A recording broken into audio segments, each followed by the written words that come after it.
இந்த மாதிரி சாஃப்டான கோதுமை மாவு கேக் வீட்டில் எப்படி ஈஸியாக செய்கிறதுன்னு சொல்லி பார்க்கலாம். 1/2 கப் வெல்லம், 1/2 கப் தயிர் போட்டு நல்லா கலந்துக்கோங்க. கூடவே 1/4 கப் எண்ணெய் போட்டு நல்லா கலந்துக்கோங்க.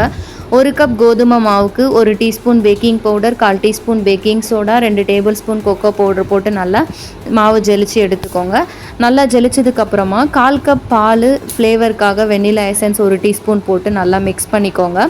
நான் கொஞ்சம் துருவி வச்ச பாதாம், கருப்பு திராட்சை, கொஞ்சம் சாக்கோ சிப்ஸ் போட்டு நல்லா மிக்ஸ் பண்ணிக்கிறேன். கொஞ்சம் மேலே ஸ்ப்ரிங்கிள்க்கும் நான் வச்சுக்கிறேன். நீங்கள் வீட்டில் வேறு ஏதாவது நட்ஸ் இருந்துச்சுன்னா கூட நீங்கள் ஆட் பண்ணிக்கலாம். டின்னில் போட்டுட்டு 5 மினிட்ஸ் ப்ரீ ஹீட் பண்ண குக்கரில் வச்சு ஒரு 35 to 45 மினிட்ஸ் வச்சு நான் குக் பண்ணி எடுத்துக்கிறேன். நம்மளுடைய கேக் ரெடி ஆயிடுச்சு.